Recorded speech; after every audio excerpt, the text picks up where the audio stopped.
Je bénis tous les saints qui sont ici, les saints et les saintes qui sont ici. Et je vous demande vraiment d'ouvrir vos cœurs. D'ouvrir vos cœurs parce que nous allons recevoir une leçon de vie. Alléluia. Que Dieu nous a donné ce matin.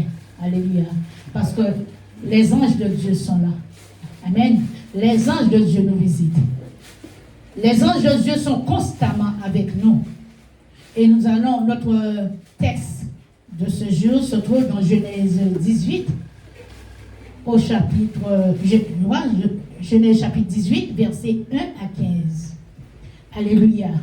1 à 15, je demande à ma sœur Tania si elle a trouvé de bien vouloir me lire Genèse.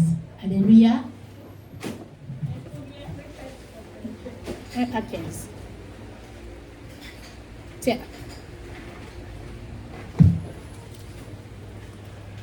Alléluia, je lis la parole de Dieu ce matin dans le livre de Genèse, chapitre 18, verset 1 à 15. Verset 1 à 15.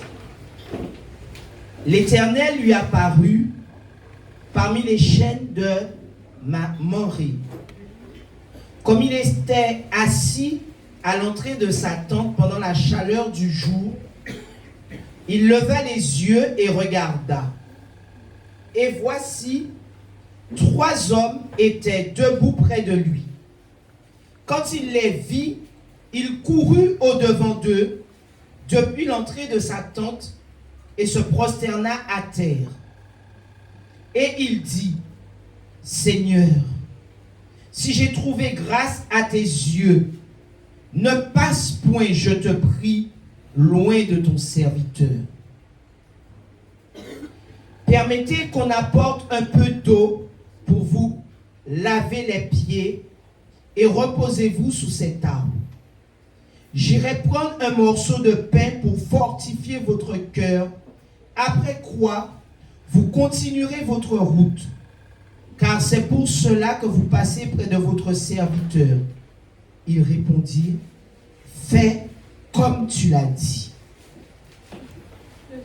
Abraham alla promptement dans sa tente vers Sarah et dit, « Vite, 3 mesures de fleurs de farine, pétris et fais des gâteaux. » Et Abraham courut à son troupeau, prit un veau tendre et bon, et le donna à un serviteur qui se hâta de le préparer. Il prit encore de la crème et du lait avec le veau qu'on avait apprêté, et il les mit devant eux. Il se tint lui-même à leur côté sous l'arbre.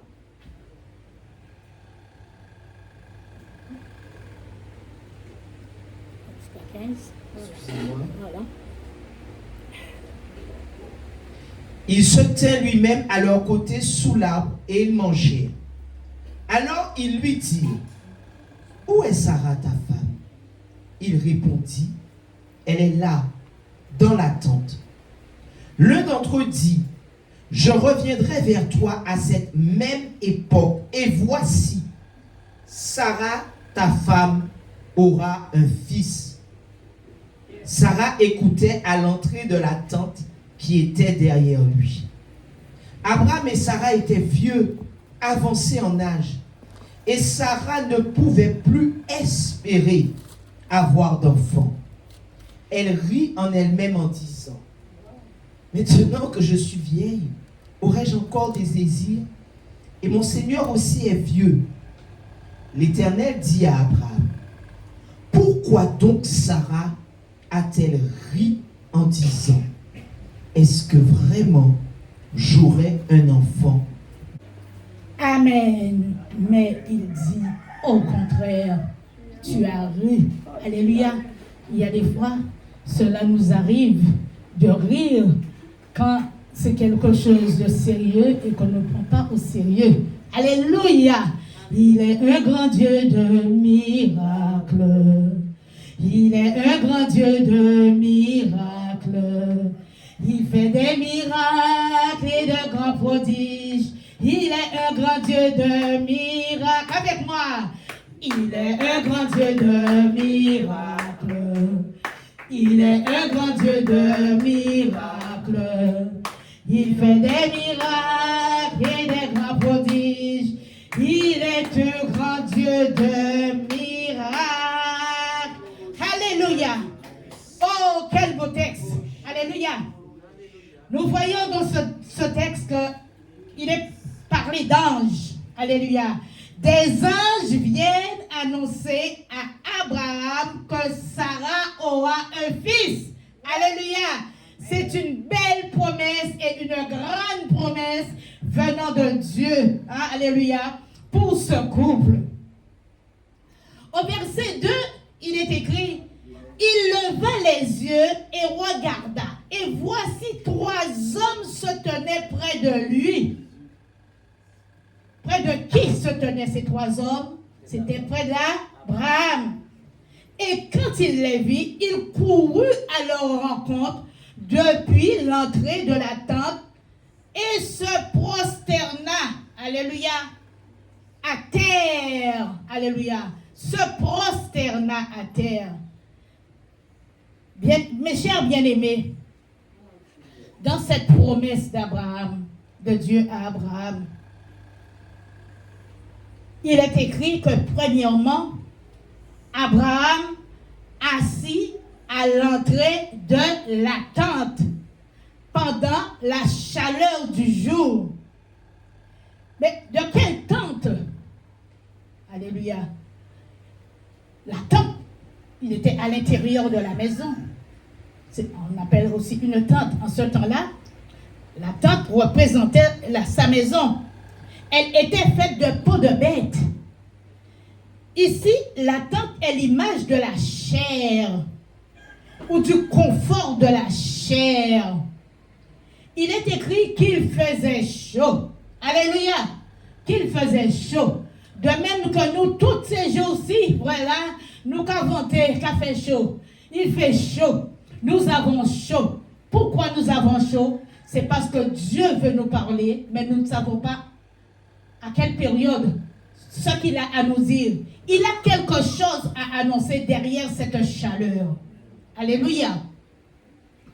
Mais Abraham est sorti à l'extérieur. C'est parce que Dieu voulait qu'il sorte de son confort. Il y a des fois, nous sommes là, nous voulons venir au culte. Mais le lit est tellement douillet que nous n'avons pas envie de nous lever. Le sommeil est bon. Nous disons tout à l'heure, là on file, après on dit il est trop tard. Alléluia, on ne vient pas. Alléluia. Mais dans ce récit, il en a de même pour Abraham. Dieu permet quelquefois dans notre vie une chaleur extrême parce qu'il veut nous parler, bien-aimés. Il le permet pour que vous et moi, nous ne restions pas à nous mortifier sur nous. Nous ne restons pas dans notre confort à dire si je savais, si, non. Mais que nous sortions et que nous allons à l'extérieur pour lever les yeux vers le ciel. Dieu permet certainement certaines situations de forte chaleur intérieure pour que nous cherchions sa présence. Il peut déléguer des anges pour nous parler. Alléluia. Tu es dans une situation que tu ne comprends pas, mais tu peux trouver quelqu'un en chemin, sans qu'il sache de quoi tu souffres, de quoi tu as besoin, mais pour te parler. Ou tu vas dans un bureau, tu n'arrives pas à trouver quoi faire pour un dossier, tu trouveras un ange, alléluia, pour t'aiguiller. Dans le spirituel, il y a des choses qui se passent. Nous pouvons avoir la canicule sentimentale, chers bien-aimés. Canicule sentimentale qui se trouve dans le célibat. Alléluia. Tu es célibataire. Alléluia. Il y a des personnes qui ont du mal à supporter la vie de célibat. Mais c'est vrai, mon Dieu dit, faut pas un homme vivre tout seul, faut pas un homme vivre tout seul. Nous toujours besoin d'un monde. Alléluia, à côté de nous. Nous besoin d'un homme, nous besoin l'amour. Alléluia. Mais ils ont du mal à supporter cette vie de célibat qui il manque de patience. Hein? Cela tarde et ça chauffe. Ils vont à droite, à gauche, ils courent d'assemblée en assemblée pour que les pasteurs prient pour eux, mais ils ne voient rien. Mais la solution, mais qu'est-ce qu'ils font? Beaucoup sont devant la face de Dieu. Il y a d'autres qui cherchent ailleurs, qui vont chez les marabouts, alléluia, pour pouvoir débloquer la situation de l'amour, comme on voit les publicités à la télé. Mais il n'y a que Dieu qui peut débloquer cette situation. Alléluia. C'est parce qu'ils n'ont pas encore rencontré Jésus-Christ pour une véritable repentance, une véritable délivrance. Alléluia. Et qu'ils ne sont pas patients. S'ils sont patients, eh bien, ils vont rencontrer leur prince charmant ou leur princesse charmante. Alléluia. Il y a des personnes que le mariage vienne à eux tôt, d'autres, ça tarde.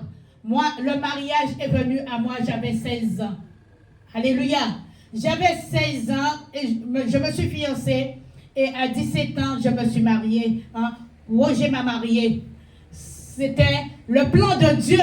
Le plan de Dieu, cela dépend des situations. Alléluia.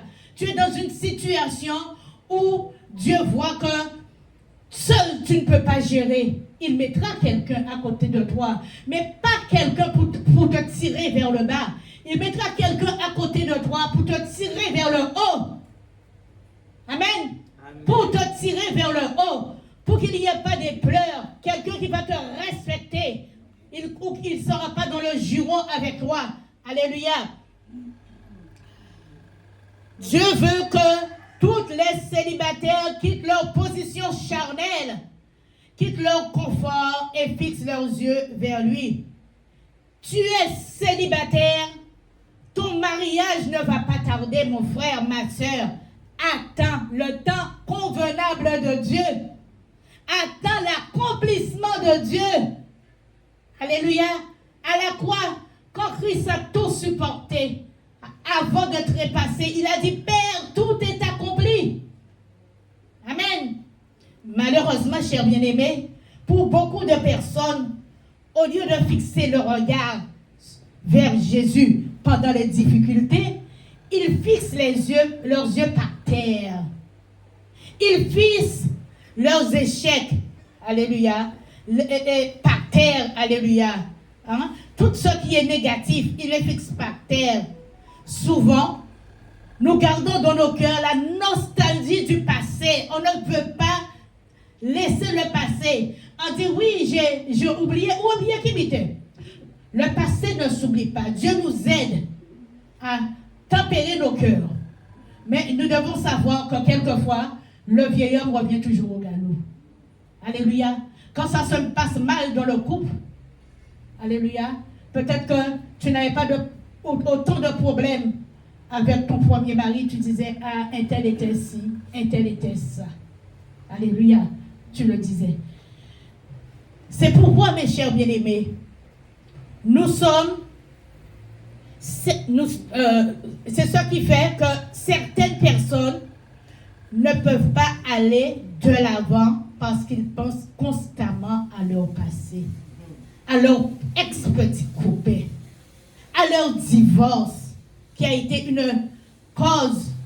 la cause d'une grande souffrance, très mal vécue. Alléluia, on ne peut pas le nier. Il y a des divorces qui se passent comme ça. Nous sommes tellement émotifs et nous devenons prisonniers de notre passé, ce qui nous empêche d'être heureux et d'avoir une vie épanouie, chers bien-aimés. Je voudrais vous dire, alléluia, quand vous êtes prisonnier de votre passé et que vous êtes confronté à une grande chaleur, à une grande souffrance émotionnelle, Dieu envoie la canicule dans votre vie pour vous faire sortir de votre confort. Ce matin, Dieu a envoyé la canicule dans la vie de ma sœur pour la faire sortir de son confort. Alléluia, acclamons Jésus. Il est temps, chers bien-aimés, que vous ne soyez plus prisonniers de votre passé. Dis stop, ça suffit. Alléluia. Je ne veux plus revenir en arrière. C'est l'heure du changement. Amen. Quand on y a un changement, viens nous. Ça qui passait, passé. Oui, nous savons, nous souffrir. Mais il faut nous lever nous vers le ciel là. Et dire, bon Dieu, il faut y a un changement. Faut y a un changement. Faut y a un changement. Faut y a un changement en la vie, moi. Faut y a un changement. Faut y a un changement. Faut y a un changement en la vie, moi. Jésus a dit dans moi, qu'à travailler à l'entour, moi. Faut y a un changement en la vie, moi. Jésus a dit dans moi, qu'à travailler à l'entour, moi. Faut y a un changement en la vie, moi. Vous ne pouvez pas revenir en arrière. Dis, je ne peux pas revenir en arrière. Pas revenir en arrière. Mais Jésus-Christ, Mais Jésus, par la puissance de cet esprit, peut tout changer et m'amener à la repentance. et m'emmener à la repentance. Chers bien-aimés dans le Seigneur, la clé du changement est de sortir de ce confort. Non avec les yeux fixés vers la terre, mais les yeux fixés vers le ciel. Alléluia. Béni soit le nom de notre Seigneur Jésus-Christ. Chers bien-aimés dans le Seigneur, ce matin, j'ai chaud. Mais quand il fait chaud, j'ai chaud là où je suis. Hein? C'est parce que le Seigneur est en train de faire quelque chose. Le Saint-Esprit veut faire quelque chose avec vous ce matin, au travers de ce message.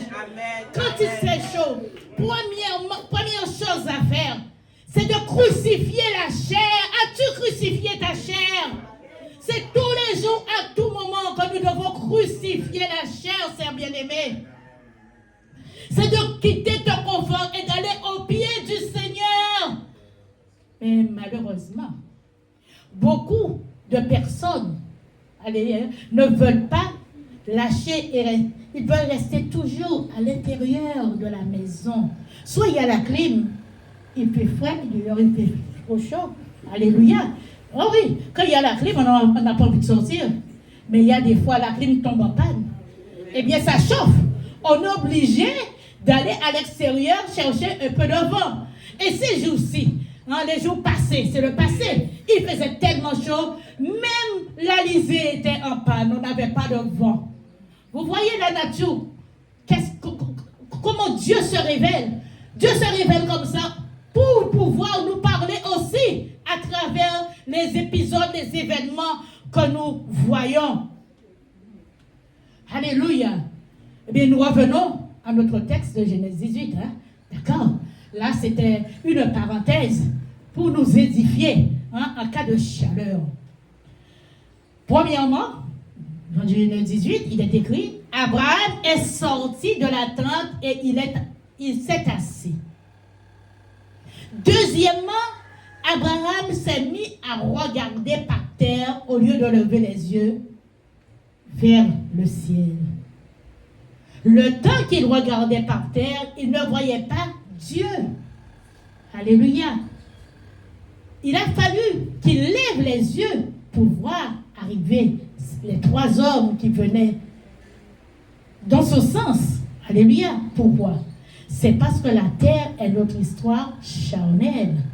Alléluia. C'est avec la terre que Dieu a créé l'homme. D'accord? Quand nous lisons le psaume de David, la prière de David à l'Éternel, au psaume 123, versets 1 à 2, il dit, j'ai levé les yeux vers toi, qui siège dans le ciel. Oui, tout comme les yeux des serviteurs sont fixés sur la main de leur maître et les yeux de la servante sur la main de leur maîtresse, ainsi, chers bien-aimés, nos yeux se tournent vers l'Éternel, notre Dieu. Amen. Si vous êtes d'accord, dites un grand Amen. Amen. Alléluia.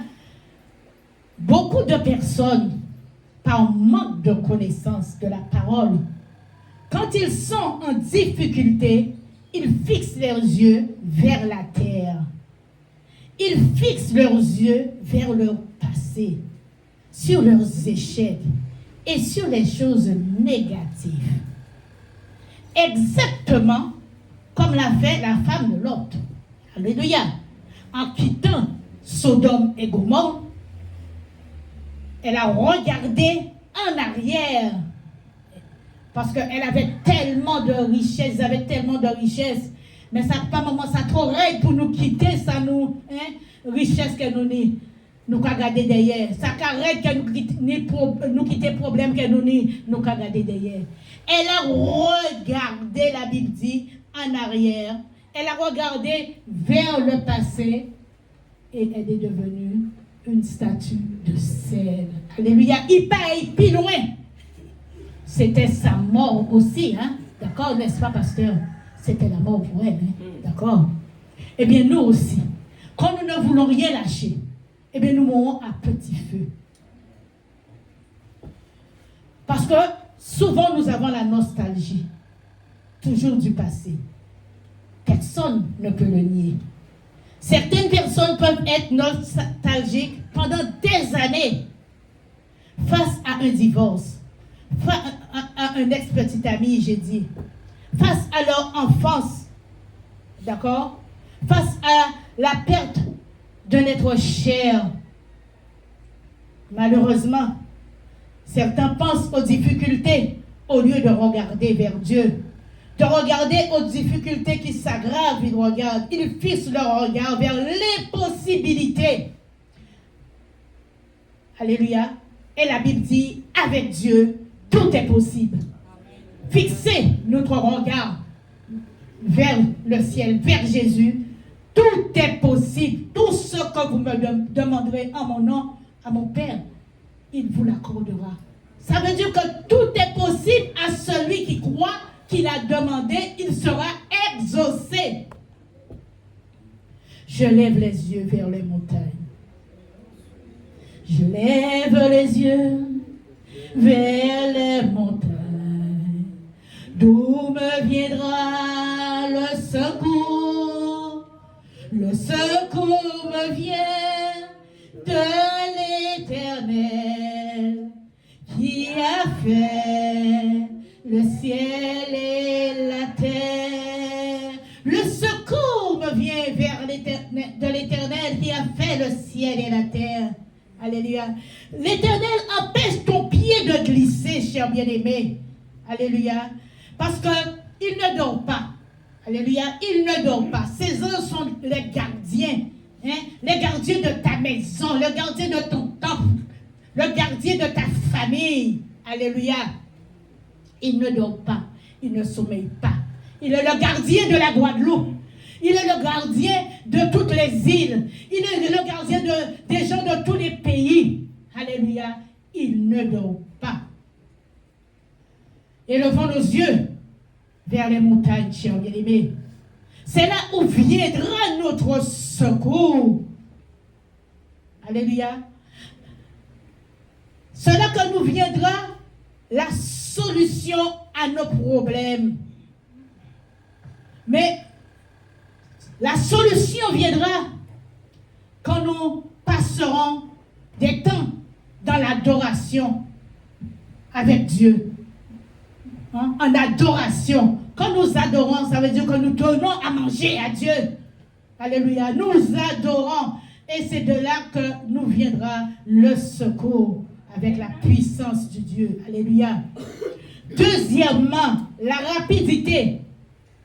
Nous devons être rapides, chers bien-aimés. Il faut que nous soyons rapides devant Dieu. Rappelez-vous de la piscine de Bethsheba. La rapidité était importante. La première personne qui courait rapidement et qui se jetait à l'eau était guérie. Pendant que la piscine est agitée, n'hésitez pas, chers bien-aimés, à être rapide et plonger dedans. Dieu attend de nous la rapidité. Il attend de nous l'obéissance. Ici, chers bien-aimés, il ne s'agit pas de la précipitation. Non, il ne s'agit pas de la précipitation. Car la précipitation, c'est agir sans conviction. Précipitation et vitesse bataillent ensemble. Quand vous n'avez pas de conviction, ne bougez pas. Amen. Alléluia. Quand vous avez une conviction, soyez rapide. Courez vite. Abraham avait une conviction. Il s'est précipité devant les 3 anges qu'il a vus apparaître. Troisièmement, se prosterner. Alléluia. La Bible dit qu'Abraham s'est prosterné. Il s'est agenouillé quand il est arrivé devant les visiteurs. La position prosternée veut dire se soumettre. Alléluia. Amen. Se soumettre. Nous voyons que beaucoup de chrétiens, alléluia, beaucoup de chrétiens viennent dans leur assemblée. Ils sont zélés, surtout les premiers jours, rapides. Alléluia. Mais quand ils commencent à s'habituer, ils ne veulent pas se soumettre devant Dieu. Ils veulent que ce soit Dieu qui se soumet et se prosterne devant eux. Alléluia. Pour qu'ils fassent ce qu'ils veulent. Ils ne sont plus dans l'obéissance. Abraham s'est prosterné. Il a invité les 3 visiteurs. Alléluia. Je vous fais le résumé de tout ce qu'on a lu. Il leur a dit, avancez, venez. Je vais vous laver les pieds. Entrez. Alléluia. Il leur a donné à manger. Avec Sarah, ils ont usé de rapidité. Il a demandé à Sarah de prendre ceci, de prendre cela, les épices, les ingrédients, tout ce qu'il fallait, les fleurs, pour pouvoir offrir un bon repas à ses serviteurs. Et c'est ce que nous faisons. D'accord? Quand nous recevons quelqu'un, nous ne recevons pas la personne n'importe comment. Nous avons envie que la personne se sente bien, avec une bonne saveur de la bouche. Alléluia. Mais sans savoir que c'est Dieu lui-même qui le recevait. Alléluia. Dieu était chez lui. Quand nous recevons quelqu'un, même quelqu'un que nous ne connaissons pas qui passe, c'est l'heure de manger. Il y a des gens qui ferment la cuisine. Alléluia. Ils ferment la cuisine pour ne pas donner une cuillère de manger. D'accord? Cela arrive. Et ils se mettent à table quand la personne est partie. Mais quand tu donnes à manger à quelqu'un qui est de passage, tu donnes un verre d'eau à quelqu'un qui est de passage, c'est à Dieu lui-même que tu donnes à manger. C'est à Dieu lui-même que tu offres cette adoration. Acclamons le Seigneur. L'amour doit être toujours au centre de nos cœurs. Alléluia. Nous avons là une très belle leçon de vie, à savoir comment agir avec les autres. J'ai dit, quand on donne à manger à un visiteur, c'est à Dieu que nous donnons à manger. À Dieu que nous offrons l'adoration. 5e, nous allons parler de l'adoration. Alléluia. Dieu cherche des adorateurs, des adoratrices, hommes ou femmes.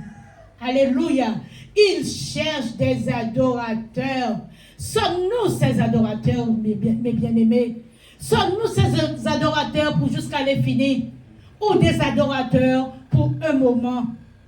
Ou des adorateurs, nous venons, nous avons peut-être une petite réflexion mal placée de la part d'une sœur, nous en allons.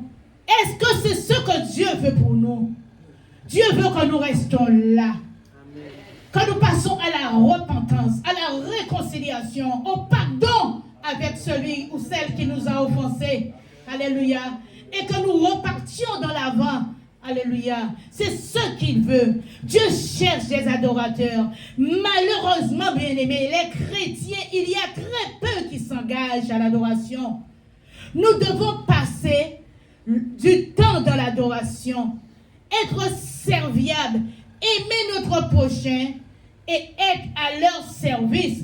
Je ne peux pas dire que je suis au service de Dieu alors que Tania a besoin de quelque chose et que je lui dis non. Je peux le faire, je lui dis non. Je ferme la porte en son nez. Mais je ferme la porte au nez de Dieu. Alléluia. Nous avons besoin d'être au service des autres. Dieu, nous ne le voyons pas. Hein? Il n'a pas besoin que nous soyons à son service, hein, puisqu'il est dans l'invisible.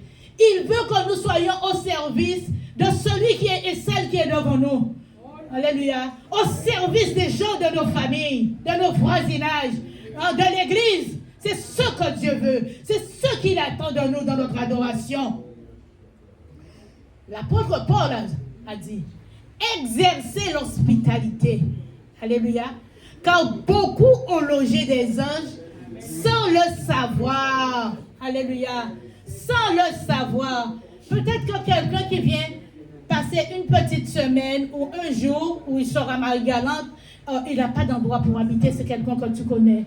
Hein? Je viens pour un rendez-vous médical, mais je ne sais pas où je vais dormir. Mais ma soeur vient chez moi. Nous remettons un matelas, t'es là. Amen. Alléluia. On fait un peu de chocolat au lait et du pain s'il n'y a pas à manger. On trouve quelque chose, on l'accueille, on agit. Hein? Et si on peut l'aider à aller plus loin, on l'aide à aller plus loin. Acclamons Jésus si vous êtes d'accord. Nous devons apprendre à exercer l'hospitalité, à pratiquer le bien.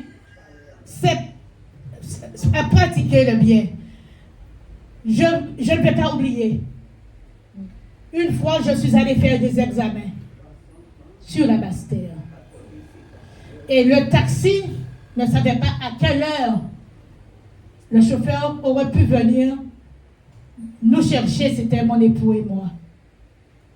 Ma bonne relation avec ma bien-aimée ici, Myriam, elle s'est dévouée. Elle m'a dit, ma soeur, je viens te chercher. Je viens pour chercher. Elle nous a emmenés chez elle. Elle n'avait pas d'obligation de le faire. Elle nous a donné à manger. Elle nous a donné à boire. Et ça a arrangé le taximan qui était en difficulté pour venir nous chercher plus tôt. Acclamons le Seigneur. Que le Seigneur te bénisse, ma soeur, au centime près. Pendant qu'Abraham mangeait avec les anges, Dieu a dit, est-ce que je cacherai à Abraham ce que je vais faire? Alléluia. Parce qu'il avait quelque chose à faire avec ces hommes qui étaient là. Il avait quelque chose à faire avec Abraham. C'est là que Dieu a parlé à Abraham. Alléluia, quand ils ont fini de manger. Sixièmement, la promesse. C'est de là qu'il a révélé la promesse. Alléluia. Parce qu'Abraham a exercé l'hospitalité. Beaucoup. Alléluia. Il a exercé l'hospitalité. C'est pendant ce temps d'adoration qu'Abraham offrait à Dieu à manger. Quand ils ont fini, Dieu a dit aux anges, c'est pour que vous puissiez bien retenir, cacherai-je à Abraham ce que je vais faire? Dieu a dit, au temps fixé, je viendrai vers toi. Quand son terme sera là, alléluia, et Sarah aura un fils. Il aura un fils au temps de la vie, mes chers bien-aimés. Alors Sarah rit, la Bible nous dit. Alors l'Éternel parla à Abraham, parce que l'Éternel, il avait affaire aux deux, mais il avait plus affaire à Abraham. Parce que l'homme qui a respecté l'homme, hein? Ok? Il parla à Abraham. Pourquoi donc a-t-elle ri? Et Sarah a menti au Saint-Esprit. Sarah a menti à Dieu et a dit, je n'ai pas ri. Pourquoi Sarah a ri? Parlons sérieusement. Sarah, on ne savait pas quel problème qu'elle avait. Depuis jeune, elle n'a pas pu avoir d'enfant. Il se peut aussi qu'elle était stérile. D'accord? Mais on vient lui dire à 80 et combien qu'elle aura un enfant. Elle sait qu'elle n'a plus de menstruation. Il n'est pas qu'à régler encore. Elle ne produit plus d'hormones. Son mari, peut-être avec de la vigueur, puisque les hommes ne mangeaient pas comme nous mangeons aujourd'hui, que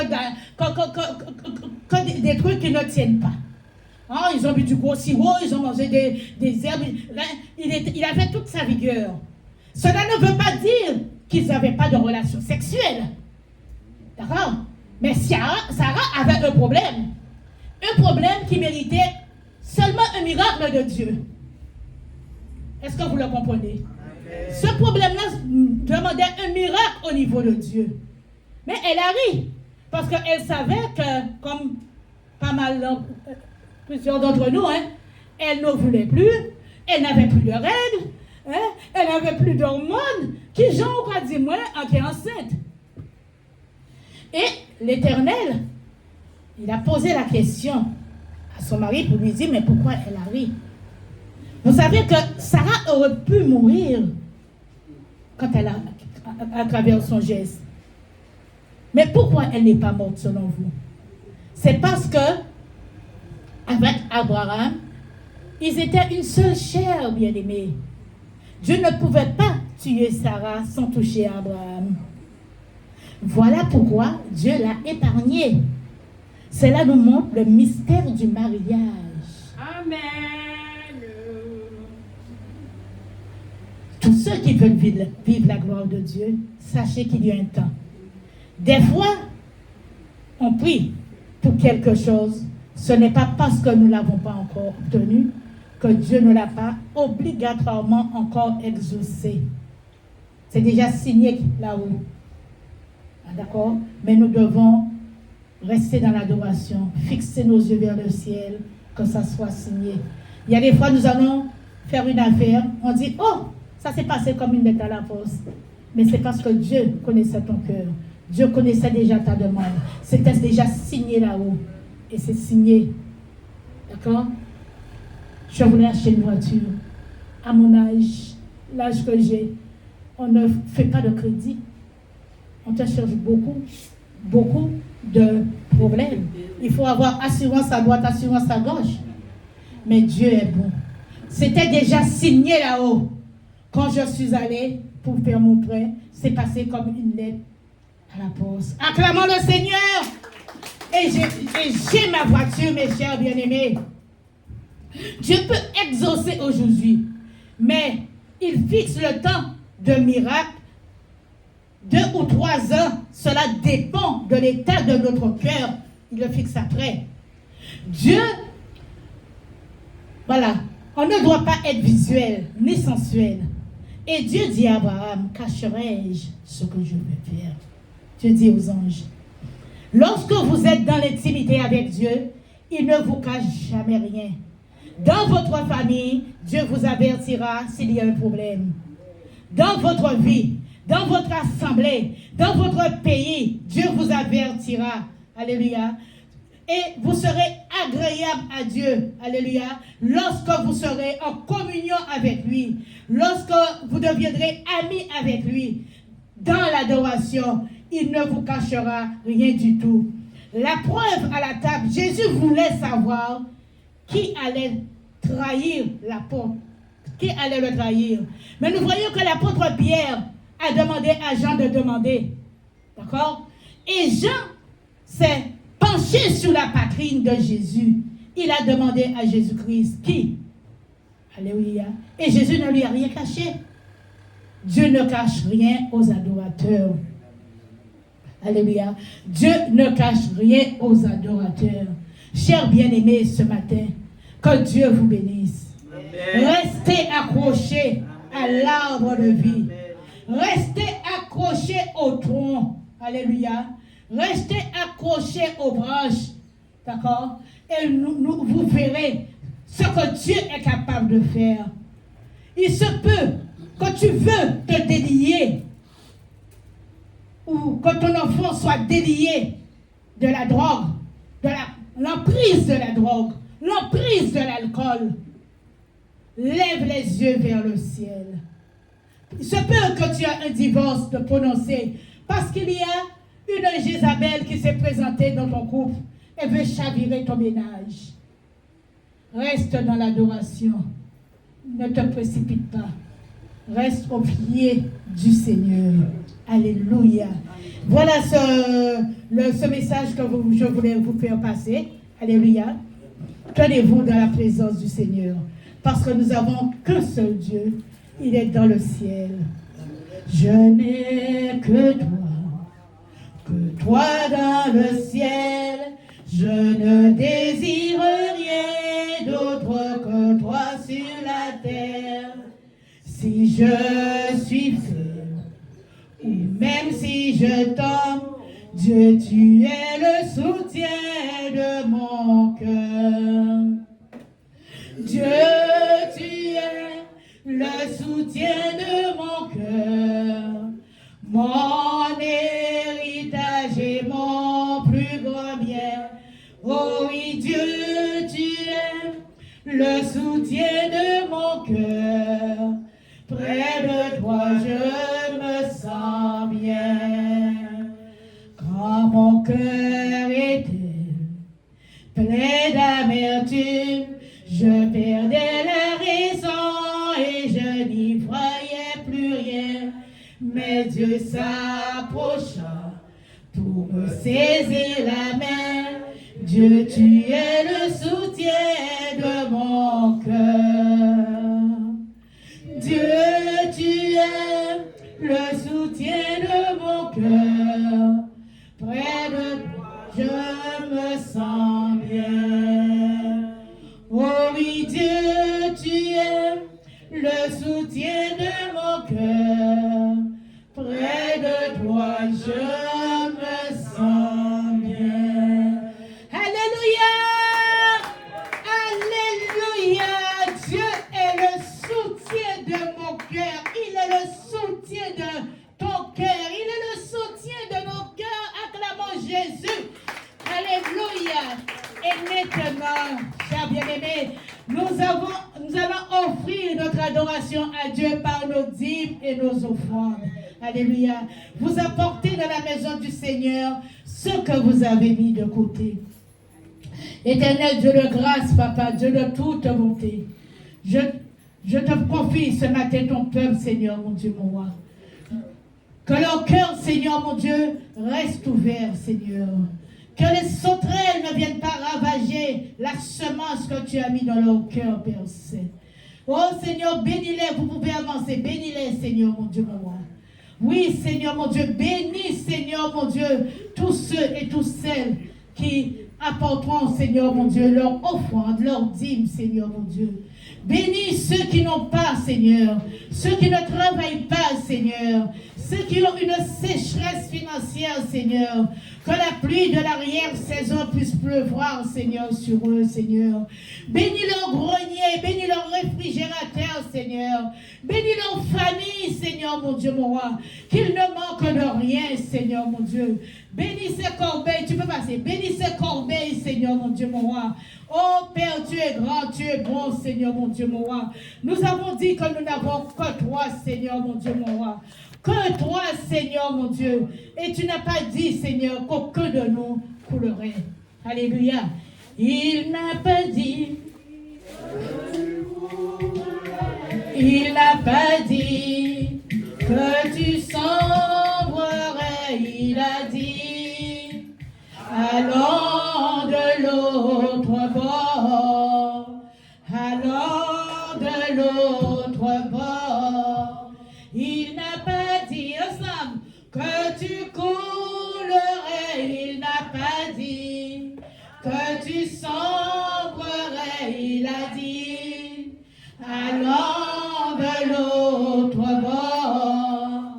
Allons de l'autre bord. Si la mer se déchaîne, si Si le vent souffle fort, si la barque t'entraîne, n'aie pas peur de la mort. Si la barque t'entraîne, n'aie pas peur de la mort. Il n'a pas dit que tu coulerais, il n'a pas dit que tu sombrerais, il a dit, allons de l'autre bord, allons de l'autre bord. Si ton cœur est en peine, si ton corps est souffrant, crois en Jésus, il t'aime, il te donne sa paix. Crois en Jésus, il t'aime, il te donne sa paix. Il n'a pas dit que tu coulerais, il n'a pas dit que tu sombrerais, il a dit, allons de l'autre bord, allons de l'autre bord. Alléluia. Ce matin, comme un enfant à son papa, tu dis merci Père, merci Seigneur. Je te confie ma journée, je te confie ma famille, je te confie mon départ, je te confie mon arrivée. Oh, que l'Éternel vous bénisse, esprit, corps et âme. Nous allons, Éternel Dieu de grâce, je te demande de bénir, Seigneur mon Dieu, tout ce qui est entré, Seigneur mon Dieu, mon roi, dans ta maison.